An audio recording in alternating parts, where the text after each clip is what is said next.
हम लोग श्रीमद् भागवतम के तीसरे स्कंद के 24वें अध्याय के 33वें श्लोक को पढ़ रहे हैं। देखिए बहुत सिंपल बात है। कर्दम ऋषि ने ये बताया या बोला, भगवान के दिव्य स्वरूपों का वर्णन किया और वह दिव्य सच्चिदानंदमय स्वरूप भगवान को अच्छे लगते हैं। क्षमा कीजिए, भगवान के सच्चिदानंदमय स्वरूप उनके भक्तों को अच्छे लगते हैं, जैसे राम, नरसिंह, वराह, श्री कृष्ण और कपिल। ये उनके स्वरूप कैसे हैं? सब सच्चिदानंदमय हैं। लेकिन भौतिक जगत यह भी तो भगवान से आया है, तो ये किस प्रकार से भगवान का एक रूप है, उनकी अभिव्यक्ति है, वह इस श्लोक में वर्णन हो रहा है। ये जगत भी भगवान से भिन्न नहीं है, भिन्न भी नहीं है कहना चाहिए, क्योंकि भगवान की शक्ति है। कार्य में कारण विद्यमान रहता है। किसी को ना समझ में आया हो तो हैंड रेस करे।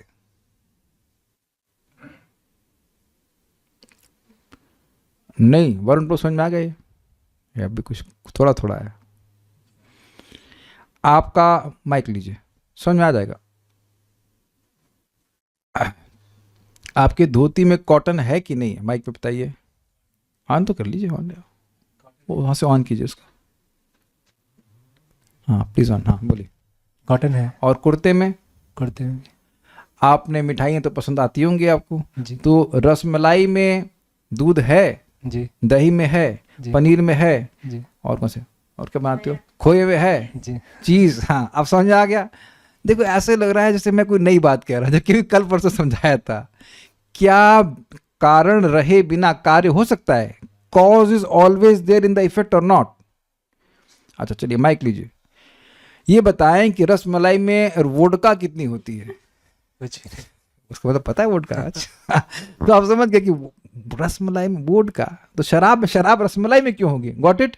यानी कि कॉज हमेशा इफेक्ट में होता है। ये समझ में आ गया। तो भगवान इस जगत के कारण हैं, तो भगवान अब इस जगत, इस इफेक्ट में जो इफेक्ट है उनका, उसमें रहेंगे कि नहीं रहेंगे?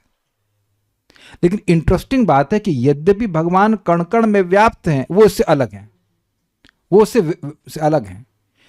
दूध को परिवर्तित करते हैं तो दही आता है, तो दूध कुछ परिवर्तित रूप में है लेकिन कुछ परिवर्तित रूप में है। लेकिन भगवान बिना परिवर्तित हुए जगत में प्रवेश किए रहते हैं। ये सब बातें यहाँ पे बोल रहे हैं और बहुत सारी बातें यहाँ पे बोल रहे हैं। मेरे पीछे बोलिए। परम प्रधानम पुरुषम महांतम कालम कविम त्रिवृतम लोकपालम। परम प्रधानम पुरुषम महांतम कालम कविम त्रिवृतम लोकपालम। आत्मानुभूत्यानुगत प्रपंचम स्वच्छंद शक्तिम कपिलम प्रपद्ये। आत्मानुभूत्यान अनुगत प्रपंचम आत्मानुभूत्यानुगत प्रपंचम स्वच्छंद शक्तिम कपिलम प्रपद्ये। आत्मानुभूत्यानुगत प्रपंचम स्वच्छंद शक्तिम कपिलम प्रपद्ये। परम प्रधानम पुरुषम महांतम कालम कविम त्रिवृतम लोकपालम। परम प्रधानम पुरुषम महांतम कालम कविम त्रिवृतम लोकपालम। आत्मानुभूत्यानुगत प्रपंचम स्वच्छंद शक्तिम कपिलम प्रपद्ये। आत्मानुभूत्यानुगत प्रपंचम स्वच्छंद शक्तिम कपिलम प्रपद्ये। परम प्रधानम पुरुषम महांतम कालम कविम त्रिवृतम लोकपालम। परम प्रधानम पुरुषम महांतम कालम कविम त्रिवृतम लोकपालम। आत्मानुभूत्यानुगत प्रपंचम स्वच्छंद शक्तिम कपिलम प्रपद्ये। आत्मानुभूत्यानुगत प्रपंचम स्वच्छंद शक्तिम कपिलम प्रपद्ये। मैं कपिल के रूप में अवतरित होने वाले पूर्ण पुरुषोत्तम भगवान की शरण लेता हूँ, जो स्वतंत्र रूप से शक्तिमान तथा दिव्य हैं, जो परम पुरुष हैं तथा पदार्थ और काल को मिलाकर सबों के भगवान हैं, जो त्रिगुणमय सभी ब्रह्मांडों के पालन करता है और प्रलय के पश्चात भौतिक प्रपंचों को अपने में लीन कर लेते हैं। शब्दों को अन्वय में समझिएगा। परम मतलब आप परमेश्वर हैं, सत्यम परम धीमहि, तो वहां से ही समझाया जाएगा कि परम मतलब आप परमेश्वर हैं, आपसे बड़ा ईश्वर कोई नहीं है। एक बात। प्रधानम मतलब आप प्रकृति रूप हैं, अर्थात आप प्रधान हैं। प्रधान मतलब सुरभि माता जी टाइप करके बताइए, प्रधान मतलब कुछ याद है? याद है बच्ची को, वेरी गुड। प्रधान में, अरे आपको सब पता है, कमजोर भक्तों से पूछते हैं एटलीस्ट वो चाहे अज्यूम की कमजोर है। I am waiting for the answer. नहीं आया, टाइप नहीं कर पा रही, अच्छा कोई बात नहीं, आप बताइए जब तक, छोड़ देंगे आपको। हाँ बोलिए। प्रकृति की अव्यक्त अवस्था। और ये तेरी याद आ गया इनका, तो प्रकृति की अव्यक्त अवस्था जिसमें तीनों गुण सम रहते हैं। ये जबरदस्ती का फॉर्मेशन देती रहती हैं कि हमको सृष्टि तो पसंद नहीं है, हमको याद नहीं रहता। अरे बोलती रहोगे तो याद ही नहीं रहेगा। समान अवस्था में रहते हैं। राधा शर्मा माता जी ने बता दिया, ठीक है। मेरे ख्याल से टाइप नहीं हो पा रहा होगा उनसे, आपको पता है, इट्स वेरी इजी। तो प्रधान तो आप लोग पहचान गए। पुरुषम बड़ा इंटरेस्टिंग है। देखिए सामान्यतः पुरुष का अर्थ आप लेंगे वो जो 3 प्रकार के पुरुष है ना, गर्भोदकशय विष्णु, क्षीरोदकशय विष्णु और कारण, लेकिन यहाँ वो अर्थ नहीं है। पुरुषम मतलब प्रकृति के अधिष्ठाता पुरुष, मतलब जो प्रकृति को एंजॉय कर रहा है, दैट मीन्स जीवात्मा। भाई परम तो परमेश्वर के रूप में पहले बोल ही दे, फिर रिपीट क्यों करेंगे? तो इसको इस प्रकार से चक्रवर्तीपाद कहते हैं कि जो जीव है, जो प्रकृति का भोग कर रहा है। भाई हम लोग इस शरीर पर अधिष्ठित हैं कि नहीं? शरीर पे उसको एंजॉय कर रहे हैं, तो ये अर्थ में कह रहे हैं। पुरुष जो है वो जीव, सुनिए, प्रकृतिम पुरुषम चैव विद्यनादि उभावपि, भगवद गीता में कहते हैं भगवान, प्रकृति यानी भौतिक प्रकृति और पुरुष अर्थात जीव, दोनों को तुम अनादि जानो। तो पुरुष मतलब एंजॉयर, एंजॉयर का मतलब एक्सपीरियंसर, समझ में आ गया? तो हम लोग अपने शरीर के कष्ट को या सुख को, दुख को अनुभव करने वाले, तो उसको बोल रहे हैं यहाँ पुरुष। यद्यपि बहुत बार पुरुष का अर्थ भगवान भी होता है, ठीक है। महानतम मतलब महतत्व। महतत्व क्या होता है वेदवादी? जब भगवान प्रकृति की अव्यक्त अवस्था पर दृष्टिपात करते हैं तो उसमें, फिर से स्पष्ट बोलिए। प्रकृति की अव्यक्त अवस्था को प्रधान कहते हैं, हाँ, जिसमें तीनों गुण साम्य अवस्था में रहते हैं। हाँ। जब भगवान अपने दृष्टिपात करते हैं उस पर तो क्षोभ उत्पन्न होता है। और किस चीज से दृष्टिपात करते हैं? वीक्षण करते हैं वो है काल, अगला लिखा हुआ है। अब आप देख रहे कि एक बार सृष्टि तत्व समझ लिया है तो इस श्लोक को समझने में कोई कठिनाई नहीं होगी। कोई आज पहली बार आया तो उसको कठिनाई होती रहे उसका हमारी जिम्मेदारी नहीं है, लेकिन हमने पढ़ा चुके हैं इसको डिटेल में, तो अब कोई कठिनाई नहीं होनी चाहिए महतत्व। फिर भी हमारा कर्तव्य तो बता रहे हैं, प्रधान वो अवस्था जिसमें तीनों गुण बैलेंस में रहते हैं। लेकिन जब भगवान अपनी दृष्टिपात करते हैं जिसमें काल शक्ति वो होती है, वह उस पर डिस्टर्बेंस लाता है, फिर सत्वगुण बढ़ने लगता है, फिर उसके बाद रजोगुण, फिर तमोगुण, ऐसे अलग अलग टाइम से बढ़ते हैं। तो जब डिस्टर्ब अवस्था है जिसमें सत्वगुण की प्रधानता है, उसको महतत्व कहते हैं।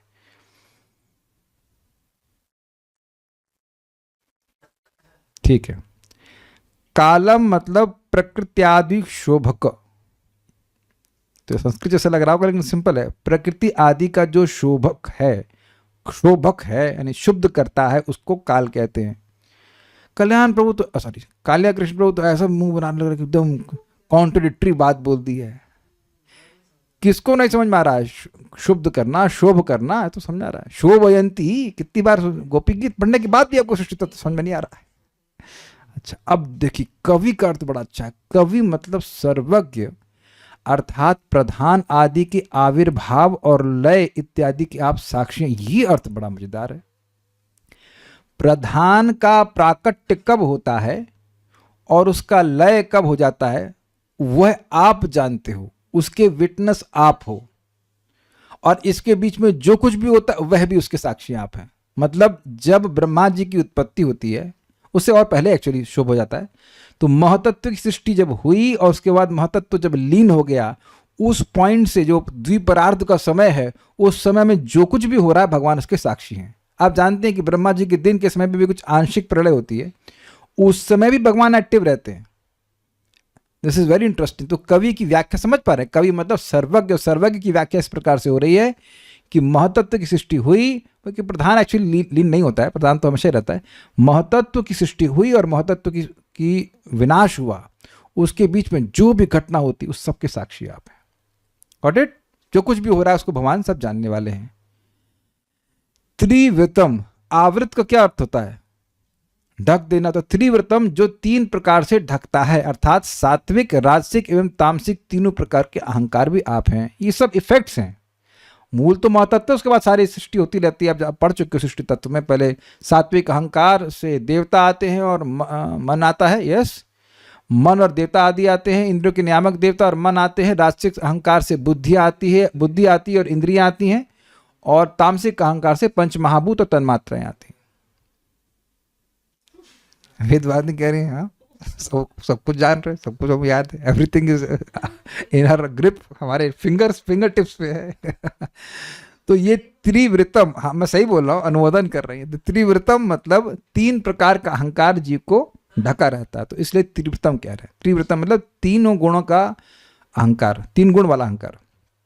अब लोकपालम बड़ा इंटरेस्टिंग। लोकपालम मतलब लोक, जितने भी 14 लोक हैं और उनके पालक, इसलिए अर्थ है लोक एवं लोकपाल, वह भी आप हैं। समझे? नॉर्मली आप लोकपाल का अर्थ क्या लेंगे? जो लोगों का पालन करने वाले हैं वो आप हैं, और बाकी लोग क्या हैं? लोग भी तो आप हैं, वो भी तो आपसे आए ना। तो इसलिए अर्थ किया गया है कि लोग जितने भी हैं 14 लोग, और उसके जो पालन करने वाले इंद्रादि देवता हैं वह भी आप हैं। Is it okay? ठीक है। फिर कह रहे हैं आत्मानुभूत्या अनुगत प्रपंच।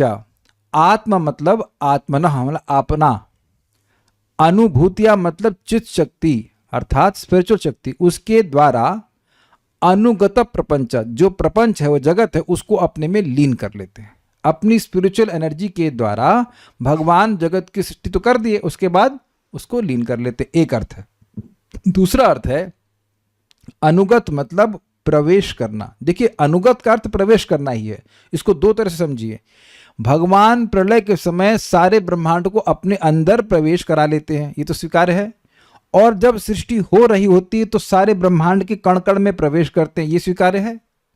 तो इसका पहले वाला अर्थ हुआ कि आप अपनी चित्त शक्ति से, अपनी स्पिरिचुअल एनर्जी से सारे ब्रह्मांड को अपने अंदर ले लेते हो, खत्म हो जाते हैं, यस।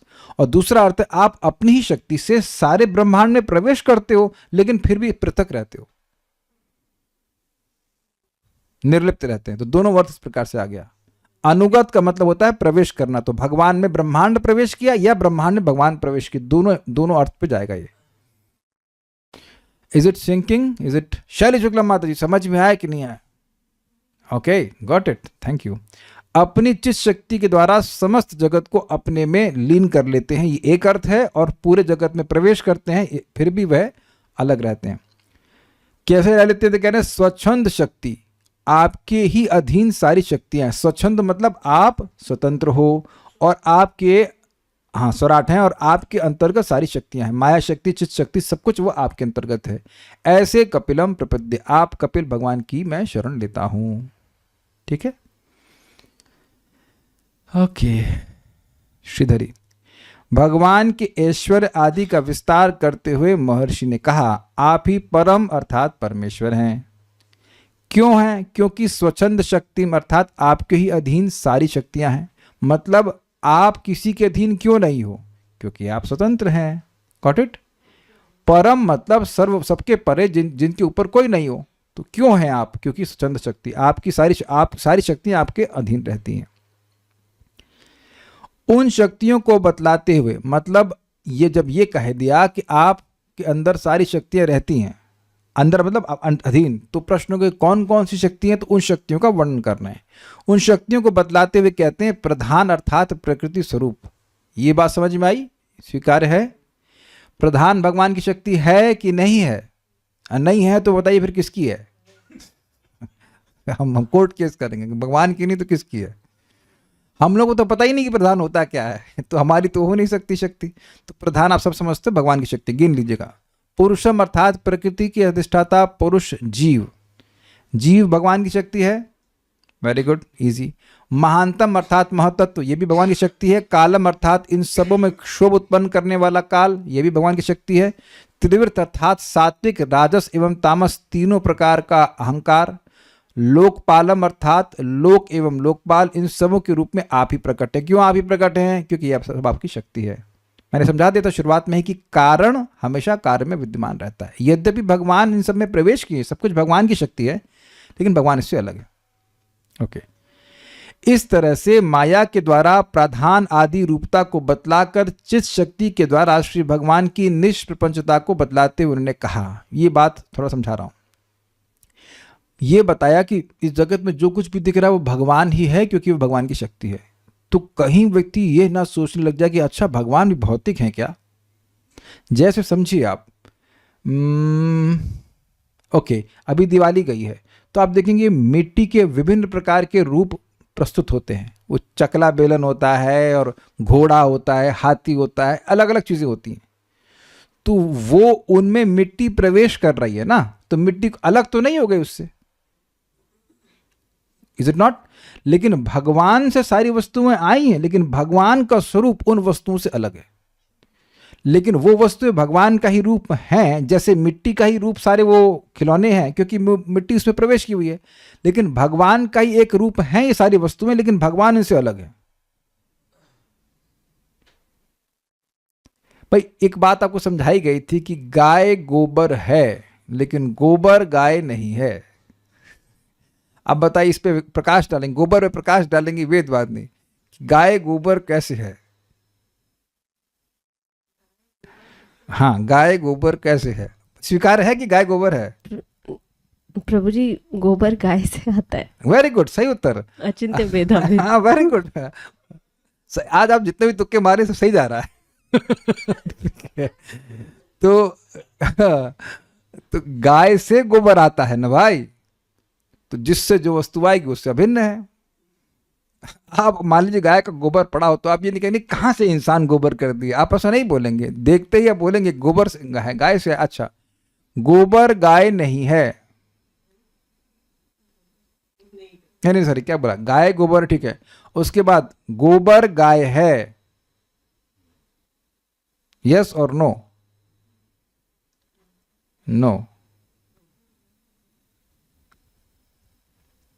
सही बोल रहे हैं एक भक्त कि गाय गोबर है क्योंकि गोबर गाय से आता है, लेकिन गोबर गाय नहीं है क्योंकि गाय गोबर से नहीं आती है। है ना, कहीं गाय होगी तो वहां गोबर आ जाएगा, लेकिन कहीं गोबर होगा तो उससे गाय नहीं आ जाएगी। उम्मीद है कि बात समझ में आ गई होगी। ठीक है, वैसे गाय दूध है लेकिन दूध गाय नहीं है, ठीक है ना। तो इसी तरह कह रहे हैं कि जितना भी वस्तुएं जगत में हैं वो सब भगवान का ही स्वरूप हैं, लेकिन भगवान का स्वरूप इनसे अलग है। पूजा माता जी, कुछ समझ में आ रहा है आपको आज? ईमानदारी से बताइए। नहीं समझ में आ रहा है, आज तो सब गुड़ गोबर हो गया। Is it not? कोई बात नहीं, सुनाई पड़ रहा है ना, सुनाई पड़ने से प्यूरिफिकेशन होता है। Just keep on hearing. तो चित शक्ति मतलब स्पिरिचुअल शक्ति का वर्णन करके दिखा रहे हैं कि भगवान निष्प्रपंच है, अर्थात उनमें कुछ भी भौतिक नहीं है। जैसे एक एग्जाम्पल और आप समझ लीजिए, सूर्य है, तो सूर्य तो तेजमय है, लेकिन अच्छा, सूर्य पे ही सारे पेड़ पौधे आश्रित हैं कि नहीं? सूर्य के बिना तो पेड़ नहीं उग सकता है। लेकिन पेड़ों के स्वरूप में और सूर्य के स्वरूप में कितना भेद है। तो देखा जाए तो जितना भी पेड़ है वो सब सूर्य का ही एक रूप है, क्योंकि सूर्य की शक्ति पे आश्रित है। लेकिन सूर्य के स्वरूप में और पेड़ों के स्वरूप में बहुत अंतर है। अच्छा, अब मैं ये कहूं कि बादल सूर्य का एक रूप है, तो कौन मानेगा? कोई वोट देगा हमको? पूजा माता जी वोट देंगी हमको? ना ना प्रभु, ऐसा नहीं। मोक्ष रूपा माता जी हमको वोट दे रही, ठीक है। बादल सूर्य का ही एक रूप है। अच्छा, जो लोग मुझे मेरा अनुमोदन कर रहे हैं वो रिएक्ट करना शुरू किया। अंकित प्रभु ने रिएक्ट किया, शैली शुक्ला माता जी बोल रहे हैं, तुंग विद्या माता जी, अरे बड़े वोट मिल गए मेरे को, तो आज में मेरी सरकार बन रही है। Very good. अब आप समझ रहे हैं कि बादल की सत्ता सूर्य पर आश्रित है। सूर्य के बिना बादल कैसे बनेगा? लेकिन बादल सूर्य नहीं है, क्योंकि बादल में तो तेज नहीं होता है, बादल में तो पानी होता है। Is it okay? तो ये जगत जो है वो भगवान से अलग नहीं है, लेकिन जगत भगवान नहीं है। भगवान जगत के रूप में है, लेकिन जगत भगवान नहीं है। तो उम्मीद है कि बात समझ में आ गई। तो इसलिए अब भगवान को उससे पृथक दिखाने के लिए कहते हैं आत्मानुभूत्या नुगत प्रपंचम, अर्थात आप अपनी चित्त शक्ति के द्वारा अनुगत होकर संपूर्ण प्रपंच को अपने में लीन कर लेते हैं। इसको थोड़ा समझिए। आत्मा मतलब आत्मनः, अर्थात अपनी, अनु, ये भृत्या नहीं, अनुभूत्या शब्द, अनुभूत्या, अनुभूत्या मतलब चित्त शक्त्या, चित्त शक्ति के द्वारा, अनुगत, अनुगत दिख रहा है इसमें, अनुगत मतलब अंदर ले लेना, अपनी स्पिरिचुअल एनर्जी के द्वारा भगवान प्रलय के समय सारे प्रपंच अर्थात जगत को अपने अंदर ले लेते हैं। समझ में आ गए क्लॉज? आप कविम अर्थात सर्वज्ञ हैं। कवि का मतलब होता है नॉलेजेबल पर्सन, तो इसलिए कह रहे हैं आप सब कुछ जानने वाले हैं, अर्थात प्रधान आदि के आविर्भाव और लय इत्यादि के आप साक्षी हैं। कब ये जगत की सृष्टि होती, कब इसका लय होता है, ये आप जानते हो। आपके अलावा कौन नहीं है, कोई नहीं जानता। ऐसे आप कपिल भगवान की मैं शरणागति करता हूं। थोड़ा समझिए, आप और मैं द्विपरार्ध के बारे में यानी ब्रह्मा जी की परम आयु के बारे में सुनते हैं, जानते नहीं है। आलू का पराठा कैसा होता है वो आप जानते हो, सुनते नहीं हो कि सुना है हमने आलू का पराठा कुछ होता है। Knowing means knowing, not simply hearing. तो अब यहां पे भगवान ही क्यों जानते हैं? क्योंकि सृष्टि के पहले भगवान ही थे और सृष्टि के बाद में भगवान ही रहेंगे, बाकी कोई नहीं रहेगा। अगर पूछा जाए कि ब्रह्मा जी अपनी आयु जानते हैं, that will be difficult, because Brahma ji भी तो 50 साल के हुए, अभी 100 साल के होंगे तब न जानेंगे। अभी 100 साल के हुए कहाँ? ब्रह्मा जी तो 50 साल के हुए ना। आपकी परम आयु कितनी है कालिया कृष्ण प्रभु? पता नहीं। क्यों नहीं पता? क्योंकि परम आयु भी हुई नहीं है। समझ गए कि नहीं समझ? पता है मतलब सुने हैं ना, भगवान से जाने हैं, वो तो खुद नहीं। अब विचार करो, बड़ी इंटरेस्टिंग बात है। ब्रह्मा जी को खुद नहीं पता है कि इतनी लंबी आयु हमारी होगी। भगवान ने रिवील किया होगा जो कुछ किया हो। तो जानने वाले तो भगवान ही है ना कि कब सृष्टि हुई और कब प्रलय होगी, वही देख रहा है कि नहीं। I think you got the point. सारार्थ कुछ प्रश्न है क्या किसी? ठीक है। सारार्थ दर्शनी, ऐश्वर्य का वर्णन करते करते अनिश्चित रूप का भी उल्लेख किया है परम इत्यादि श्लोक से।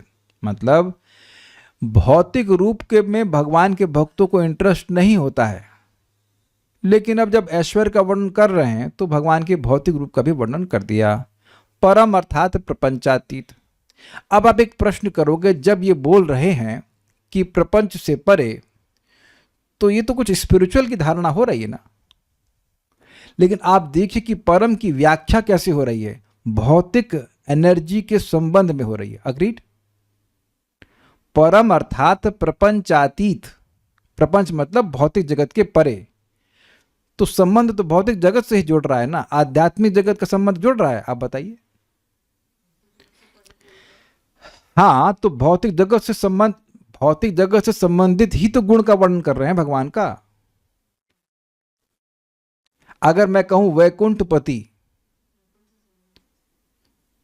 तो वैकुंठ संबंधित, जैसे मान लीजिए कहें कि भाई ये इनका घर वृंदावन में है, और उनसे दूसरे कहें इनका घर जेल से बाहर है। जो जेल से बाहर है, ये तो कोई बहुत अच्छा विशेषण नहीं हुआ ना।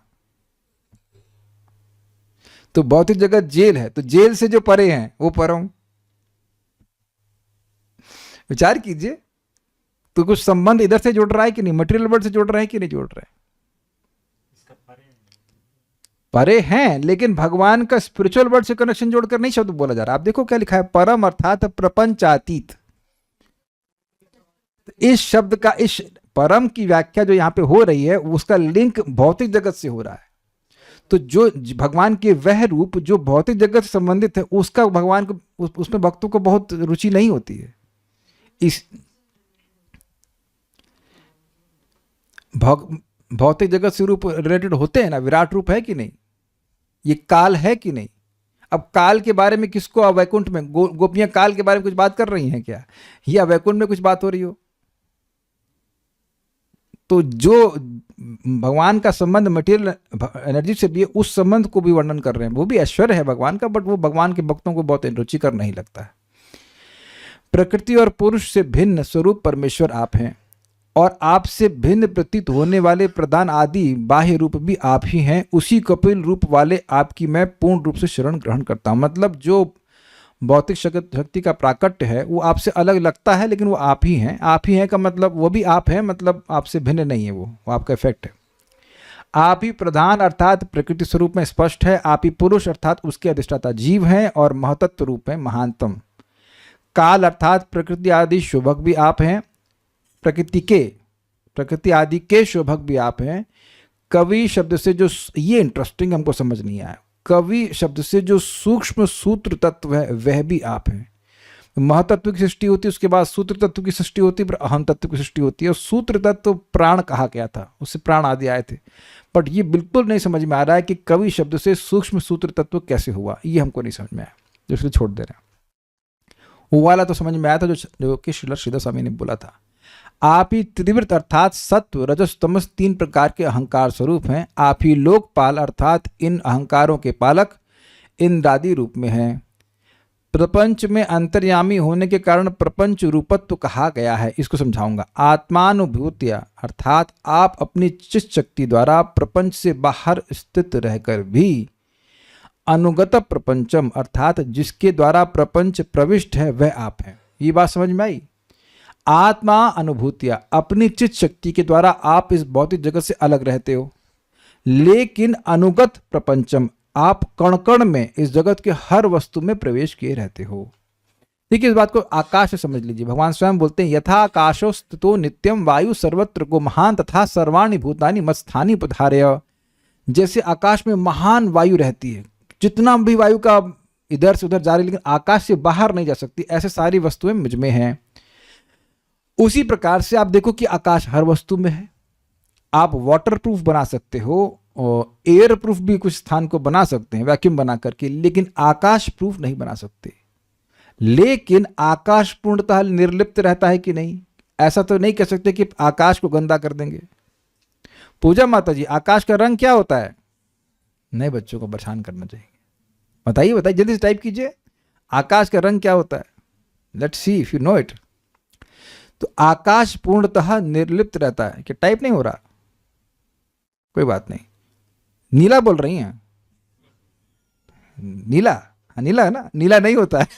आकाश का रंग नीला नहीं होता है। आकाश का कोई रंग नहीं होता है। जो आप देख रही हो वो आकाश नहीं है। वो आकाश नहीं, जो ऊपर दिखाई पड़ता है वो नहीं है आकाश। आकाश मीन्स स्पेस। स्पेस का कोई रंग नहीं होता है। वो हम मान लेते हैं कि आकाश नीला है, वो आरोपण करते हैं, लेकिन आकाश हर जगह, और आकाश हर जगह प्रवेश किया। अब मैंने बोल दिया तो आप बोल रहे हैं कुछ नहीं। अरे चीटिंग है। पहले बोलना चाहिए था। और पॉइंट इज कि उसी तरह से जैसे आकाश हर जगह प्रवेश किया है, भगवान हर जगह प्रवेश किए हुए हैं, लेकिन उससे निर्लिप्त रहते हैं। प्रपंच के हेतु होने से भी प्रपंच रूपत्व कहा है स्वच्छंद शक्ति, जिनकी अधीन माया आदि सभी शक्तियां हैं वे भी आप हैं। ये थोड़ा समझिए। भगवान प्रपंच के कारण है। प्रपंच का मतलब होता है जगत, जगत के कारण है। और प्रपंच रूपत्व मतलब ये जगत भी आपका एक रूप है, क्योंकि स्वच्छंद शक्ति मतलब आपके अंतर्गत सारी माया आदि शक्तियां रहती हैं। तो ये जगत किसका इफेक्ट है? आपकी शक्तियों का इफेक्ट है, और शक्तियां आपके अंतर्गत रहती, इसलिए ये जगत आपका ही एक रूप है। ये कहते हैं इदम ही विश्वम भगवान निवेतरः। आपकी इच्छा से माया शक्तियों द्वारा यह प्रपंच निर्मित हुआ है। माया आदि आपकी शक्ति स्वरूप होने से आपसे अभिन्न है, और शक्ति का कार्य प्रपंच रूप भी उनसे अभिन्न माने जाते हैं। ये सभी माइक रूप आपके ही रूप में। समझिए, दूध का एक इफेक्ट है दही, और दही से आप बना सकते हो मिष्टी दही, दही से आप बना सकते हो बटर मिल्क, दही से आप और जो कुछ बना सकते हो, अगर लस्सी। तो अब आप देखिए, दूध दही में व्याप्त है और दही उसके अन्य इफेक्ट्स में व्याप्त है। उसी तरह से भगवान की शक्ति है माया, और माया के विभिन्न प्रकार के कार्य हैं। तो ये जो जगत है वो माया के द्वारा सृष्टि होती है, माया से सृष्टि करती है। और माया क्योंकि भगवान की शक्ति, तो भगवान माया के कारण हुए और माया जगत के कारण हुआ, इसलिए जगत में भी भगवान कारण के रूप में व्याप्त है। If A is the cause of B and B is the cause of C, then naturally A is also present in C, is it not?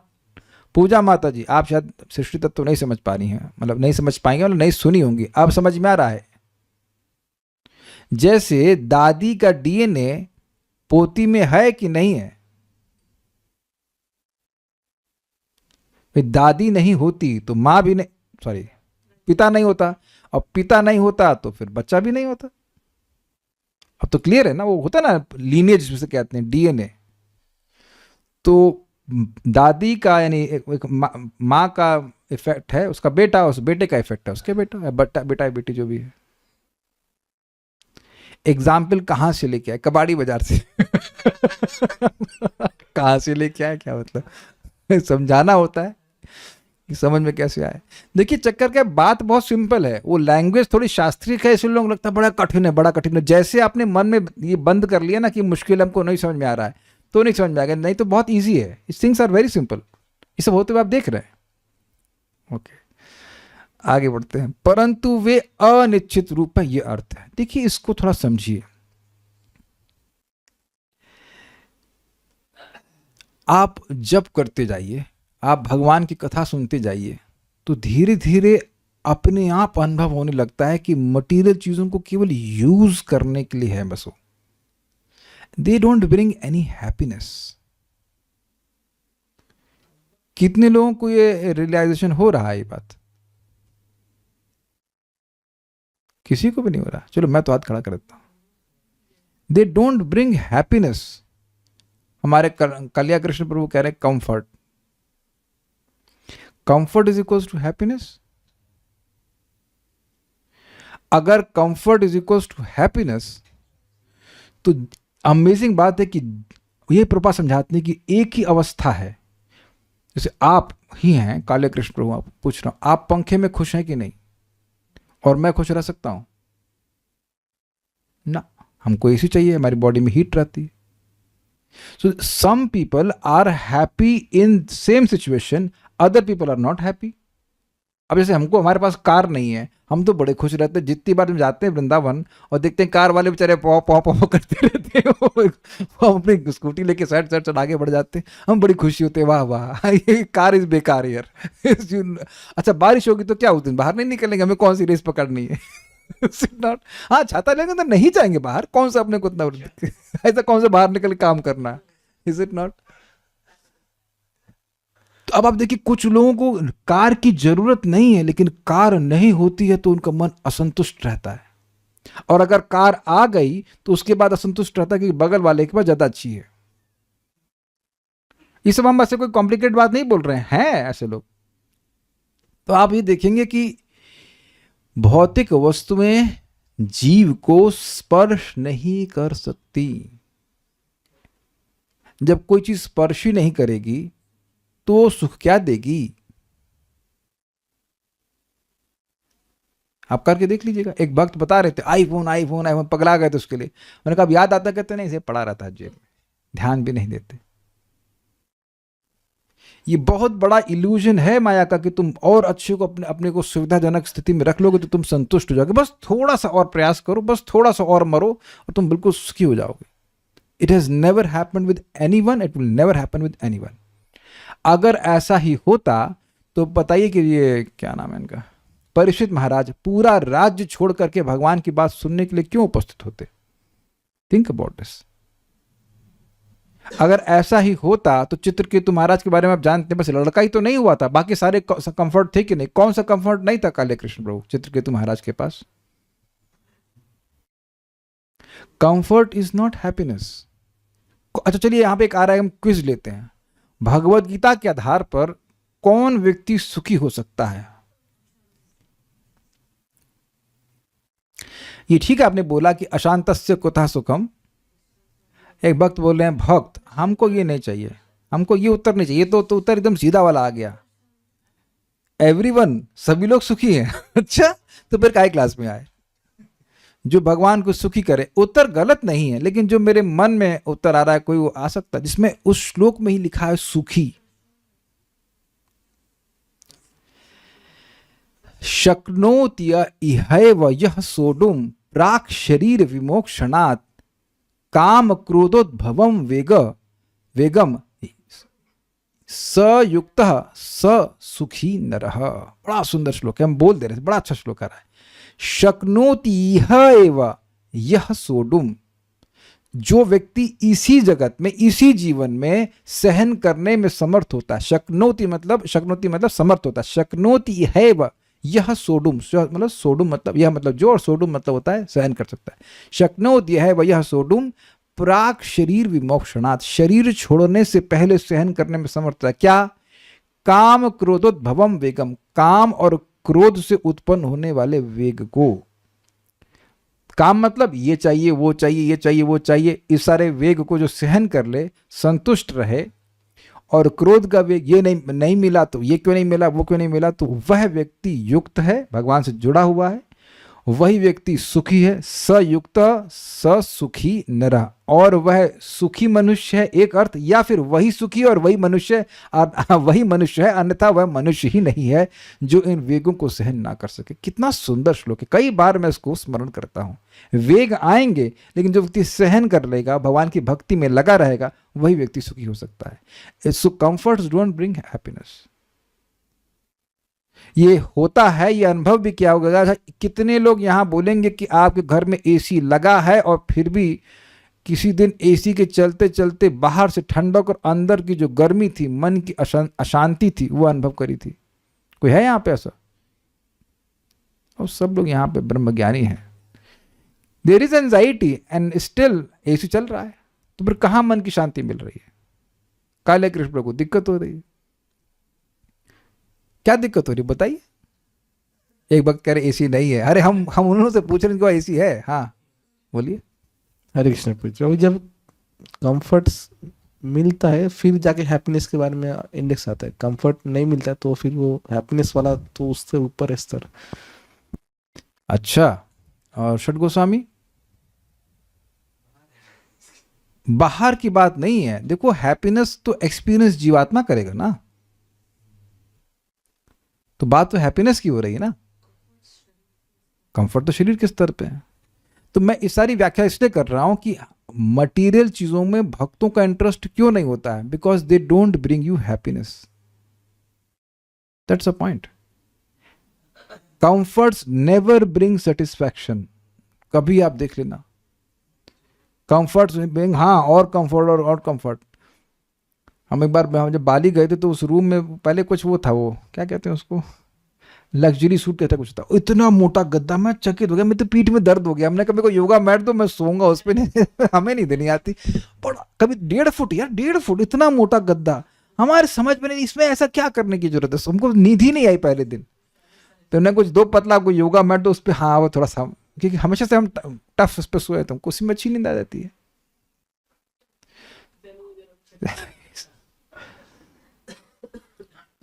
तो भौतिक चीजें सुख नहीं प्रदान करते हैं, ये सत्य है। आप देखो, जितने आप पैसे वालों को आप जब अंदर से देखेंगे तो आप देखेंगे बड़े परेशान है। हम तो, तुम लोग दोनों लोग तो जब चाहे तब कहीं बाहर जाना हो, अगर तो लॉक किया निकल गया, जिसको चुराना मिल जाए भाई ले जा, तो कुछ मिल जाए तो, भागवत के अलावा तो कुछ है नहीं। नहीं तो लोग घर से निकल नहीं पाते हैं। एक व्यक्ति को घर में रहना पड़ेगा। आपने देखा है ऐसा कभी? हमने तो देखा है। तो बताओ वो कंफर्ट है कि डिसकंफर्ट है? वो कंफर्ट में आ सकता है ना व्यक्ति। हम अपने मन से कुछ भी नहीं कह रहे हैं। क्या है वो? सदा समुद्विग्न धियाम असद्ग्रहात्, जो असद को पकड़े हैं उनकी बुद्धि हमेशा डिस्टर्ब रहेगी। ये प्रहलाद महाराज बोलते हैं, सदा समुद्विग्न, सम्यक रूप से उद्विग्न उनका मन रहता है, बुद्धि रहती है, क्या होगा क्या होगा क्या होगा इत्यादि इत्यादि, क्योंकि असद को पकड़े हुए हैं। तो भक्त लोग भौतिक चीजों को नहीं पकड़ते हैं, they are not interested in material things. वो उतनी ही मटेरियल चीजों को स्वीकार करते हैं जितना भक्ति के लिए आवश्यक होता है। समझ रहे हैं बात? ये है। अच्छा, एक इंटरेस्टिंग चीज देखिए, हमारे आज राधिका प्रभु तो आए नहीं, इनके पास तो स्कूटी है नहीं और आपके पास स्कूटी है, तो ये दुखी हैं? नहीं। मैं इनको अगर स्कूटी दूंगा तब भी नहीं लेंगे। हाँ, साइकिल तक नहीं ले रहे हैं तब। अब आप ही प्रैक्टिकल देखो कि आप एक टाइम पे सोच रहे थे कि यार स्कूटी नहीं मिलेगी तो मैं दुखी रहूंगा। इट्स ओके, हमको भी चाहिए थी स्कूटी, लेकिन ये तो नहीं है दुखी। तो अब आप भी जीवात्मा हो, ये भी जीवात्मा है, मैं भी जीवात्मा हूं, तो अगर वाकई इस स्कूटी से सुख आ रहा होता तो फिर इनको दुखी रहना चाहिए। यही प्रभुपाद समझा रहे हैं कि भाई एक सिचुएशन में दूसरा बंदा बिल्कुल सुखी है और एक दूसरा व्यक्ति एकदम दुखी है। Point what it is being mentioned is कि मटेरियल चीजों से हमारा सुख आ नहीं रहा है, ये बात है। We become happy by connecting with Krishna, ब्रह्म संस्पर्श कहा जाता है, ये बात बोल रहे हैं। सोचिए आपको सारे कंफर्ट दे दीजिए, बस कथा छोड़ हटा दीजिए आपके जीवन से और जब हटा दिया जाए बस, तब समझ गए बात। तात्पर्य मैं ये समझाना चाह रहा हूं कि भगवान के दिव्य स्वरूपों का संपर्क ही जीव को सुख प्रदान करता है, इसलिए भक्त लोग उसमें इंटरेस्टेड होते हैं। यद्यपि भौतिक वस्तु में भगवान के रूप हैं, लेकिन वह स्पिरिचुअल सेटिस्फैक्शन नहीं दे सकते। ठीक है। तात्पर्य यहां करदम मुनि अपने पुत्र कपिल मुनि को परम संबोधित करते हुए 6 ऐश्वर्यों का उल्लेख करते हैं। ये हैं धन, वीर्य, यश, रूप, ज्ञान तथा वैराग्य।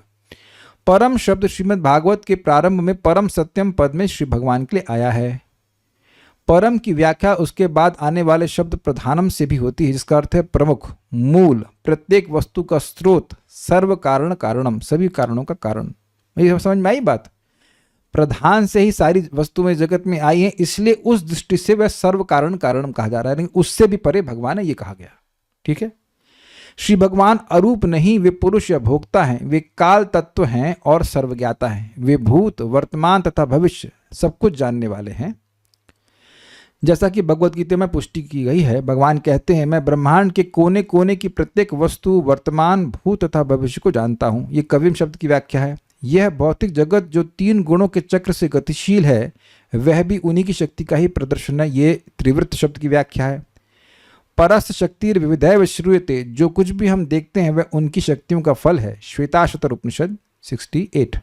परस्य ब्रह्मणा शक्ति तथेदम जखिलम जगत, यह विष्णु पुराण की उक्ति है। मतलब सब कुछ भगवान की ही शक्ति से आ रहा है। हम समझ सकते हैं कि हम जो कुछ भी देखते हैं वह 3 गुणों का योग अयोग है, किंतु वास्तव में यह भगवान की शक्ति का फल है। ये भी समझ में आया? जगत में जो कुछ भी आया वो आया प्रधान से। प्रधान में केवल 3 गुण है, रजोगुण, तमोगुण, सतोगुण। तो इस जगत में जो कुछ भी बना है इन तीनों के ही सम्मिश्रण से बना हुआ है। लोकपालम, वे वास्तव में समस्त जीवात्माओं के पालन करता है। नित्यो नित्यानाम, वे समस्त जीवात्माओं के लीडर हैं। अगवा मतलब लीडर हैं। वे एक हैं किंतु अनेक अनेक जीवात्माओं का पालन करने वाले, एक्सेप्ट मेरा। है ना? यही जीव का अज्ञान है कि नहीं? सबका पालन कर रहे हैं, बस मुझको ही छोड़ देंगे, इसलिए मुझे बहुत टेंशन लेने की जरूरत है। क्या करें, भगवान की शक्ति हमारे ही पालन करने में दिक्कत हो जाती। ठीक है। ईश्वर समस्त जीवों का पालन करते हैं, किंतु कोई भी ईश्वर का पालन नहीं कर सकता। ये बड़ा मजेदार है। देखिए, अगर कोई मर जाए तो सारे लोग मिलकर के भी उसको नहीं जिला सकते, लेकिन भगवान अकेले सबको जिला रहे हैं, खिला रहे हैं, पिला रहे हैं। ये बात है। यह उनकी स्वच्छंद शक्ति है, वे अन्यों पर आश्रित नहीं है। ये बात बड़ी गंभीर है। देखिए, अन्य देवता आपके कर्मों के सेक्रेटरी हैं। अच्छा कर्म करते हैं उसके अनुसार देते हैं, लेकिन जब आप भगवान की भक्ति करते हैं तो क्योंकि भगवान स्वच्छंद शक्ति हैं, स्वतंत्र हैं, इसलिए आपको, मुझको कर्मों के अनुसार नहीं देते।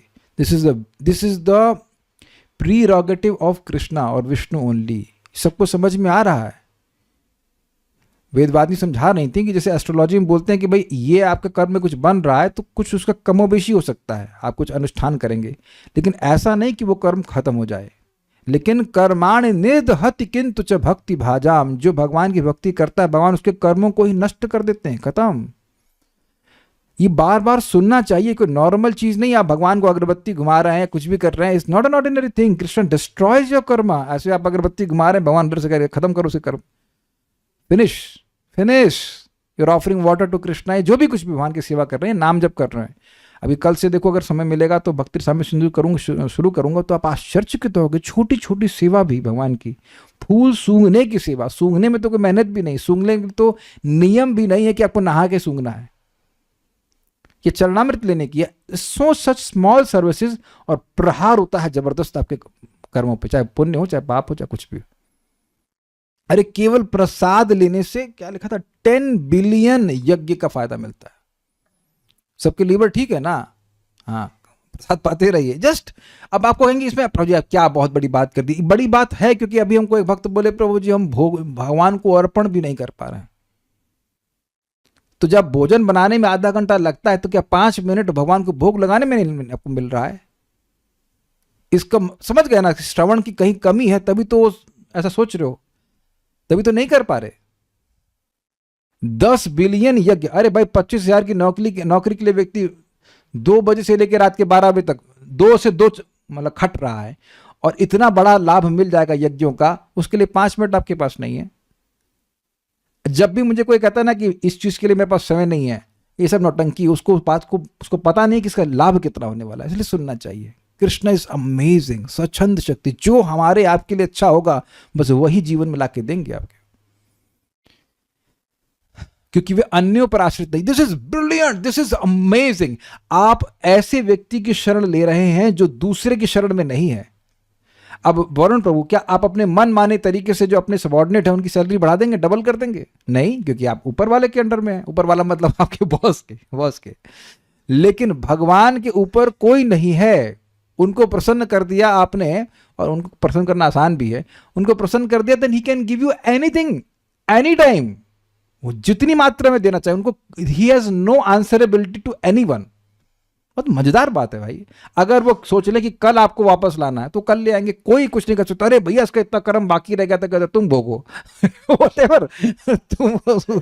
Krishna is absolutely independent, but he can't force you to chant Hare Krishna Krishna Krishna Hare Hare, Hare Ram Ram Ram Hare Hare, क्योंकि हमारी जो छोटी सी फ्री विल उसमें हस्तक्षेप नहीं करते हैं।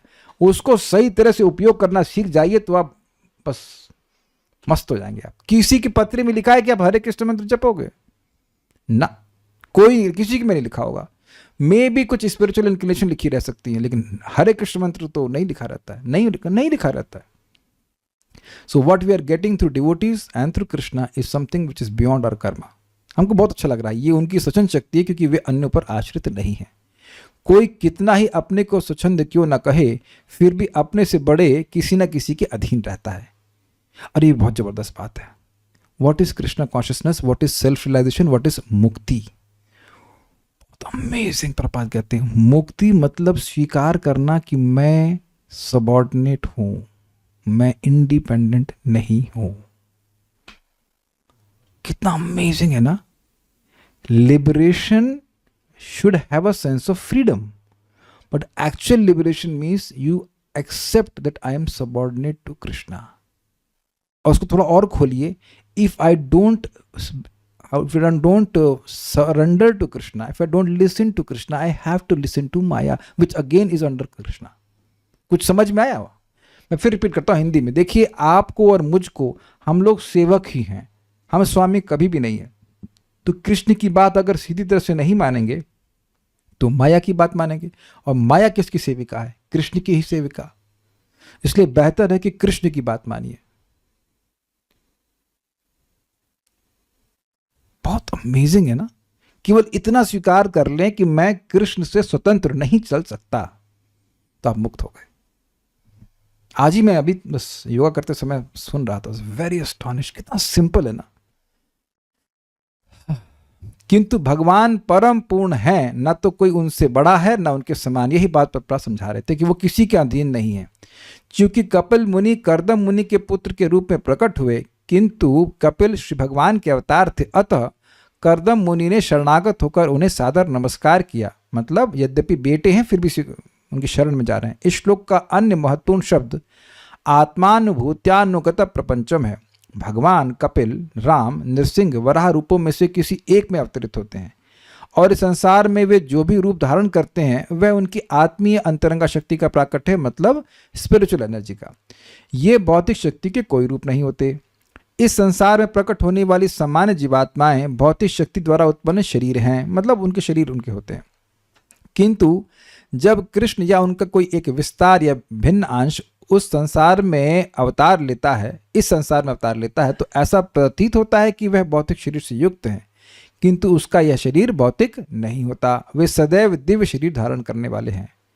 किंतु मूर्ख तथा धूर्त अर्थात मूढ़ लोग उन्हें अपने जैसा एक मानते हैं और इस प्रकार उनका उपहास करते हैं। वे न समझ सकने के कारण कृष्ण को पूर्ण पुरुषोत्तम भगवान के रूप में स्वीकार नहीं करते। भगवद गीता में श्री कृष्ण कहते हैं, अवजानन्ति माम मूढ़ा मानुष्यम तनुमाश्रितम। जो मूढ़ हैं वे मेरा उपहास करते हैं कि ये तो क्षत्रिय है, कोई मनुष्य है या महामनुष्य है, महापुरुष है, ऐसा करके। लेकिन महापुरुष नहीं, वो भगवान है। जब ईश्वर कोई रूप धारण करते हैं तो इसका यह अर्थ नहीं होता कि वे भौतिक शक्ति की सहायता से रूप धारण करते हैं। जैसे हमारा शरीर भौतिक प्रकृति ने दिया, ऐसा भगवान नहीं करते। वे अपना आत्म रूप प्रदर्शित करते हैं क्योंकि वे अपने आध्यात्मिक धाम वैकुंठ में वास करते हैं। तो वहीं से डायरेक्ट आ जाते हैं, ये बात बोल रहे हैं, सिंपल सी बात है। और कोई प्रश्न है यहाँ पे? नहीं है। सो विल स्टॉप हियर। तो यहाँ पर बहुत एक श्लोक और बोलेंगे और उसके बाद वो फिर भगवान बोलेंगे। I think so, like this, ऐसे ही होना चाहिए। प्रवचन सुनते वक्त वैराग्य आता है लेकिन बाद में फिर भूल जाते। अच्छा, तो प्रवचन आप एक बार सुनते हैं या प्रवचन आप बार बार सुनते हैं? अच्छा प्रश्न है। देखिए, अगर एक बार किया और थोड़ा वैराग्य आया तो रोज सुनेंगे तो स्थायी वैराग्य आएगा। कोई भी चीज आप जब रोज करते हैं तो उसका स्थायी प्रभाव होता है। और नहीं विचार हो रहा है, नहीं समझ में आ रहा है, तो राजमा खाइए 1 महीना रोज, फिर देखिए कि कैसे वायु बढ़ेगी बॉडी में। है करना मत, लेकिन एग्जाम्पल दे रहा हूँ कि एक दिन तो खा लेंगे, हजम कर लेंगे, लेकिन रोज राजमा खाने की तो मेरे ख्याल से सामर्थ्य किसी का है, किसी का ऐसे इंजन हो पेट में लगा हो जो रोज राजमा खा ले, तो आप समझ गए कि रोज खाएंगे तो बॉडी में कुछ डिस्टर्बेंस हो ही जाएगा। Is it not? और मैं फिर रिपीट करूंगा कि वैराग इज नॉट घृणा। घृणा is a form of attachment. बस अनमनस के कुछ है, ठीक है, जितना हमारे भक्ति के काम करता स्वीकार कर लेंगे, बाकी जो नहीं क्या करना। कुछ और कह रहे हैं, बच्चों को कैसे भगवान की तरफ उन्मुख कर सकते हैं? देखिए, ये हम नहीं बता पाएंगे कि ना तो मैं बच्चा हूं हमको नहीं पता बच्चे कितना समझते हैं। जो इनके बच्चे हों उनसे पूछ लीजिए, अगर जिनके बच्चे भक्ति कर रहे हो उनसे पूछ लीजिए कि कैसे होता हो। अब इतना बात महाराज की हमको समझ में आती है कि अगर माता पिता भक्ति करते हैं तो बच्चे देख के भक्ति करने लग जाते हैं। होता होगा ऐसा, कुछ ऐसा हो जाता होगा। लेकिन इतनी बात हमको जो समझ में आती है, हम लोग भक्ति करना सीखे हैं श्रवण कीर्तन के द्वारा। जब भगवान की बात समझ में आती तो भक्ति करने की इच्छा होती है, भक्ति करते हैं, सताम प्रसंगाम इत्यादि। अब बच्चों को कैसे करें? प्रसाद खिलाइए ना, इस जीवन में भक्ति करें, कम से कम प्रसाद खाएंगे तो वो पुण्य मिलेगा, अगले जन्म में भक्ति करेंगे। I have no answer for this. बच्चे की दृष्टि से हम नहीं देख सकते उन्हें कितना समझ में आता है और क्या ज्ञान दिया जा सकता है। No idea. आप कर लीजिए अभी तो पहले, उसके बाद बच्चों को देखते हैं। प्रसाद खिला दीजिए उन बच्चों को, नथिंग। जिनके बच्चे बड़े हैं वो भी भक्ति कर रहे हैं क्या? तो हम एक वक्त को देख के बोल रहे हैं जान से, वो भी तो जो बड़े बच्चे को नहीं समझा पा रहे तो छोटे बच्चे को कैसे समझाएंगे? हमको नहीं पता। ये क्या कुछ और लास्ट कमेंट है, उसको देख लेते हैं। राइस को यदि बिना पूरा पकने से पहले बंद कर दो तो अध पके रह जाएगा। तो क्या माता जी कुकिंग क्लास के बारे में कुछ बता रही हैं? हमको ये आपके कमेंट समझ में नहीं आया। तुमको पता है what do you want to say? No, I understand. Okay, so will stop here. Shrimad Bhagavatam की जय, श्रील प्रभुपाद की जय, निताई गौर प्रेमानंदे।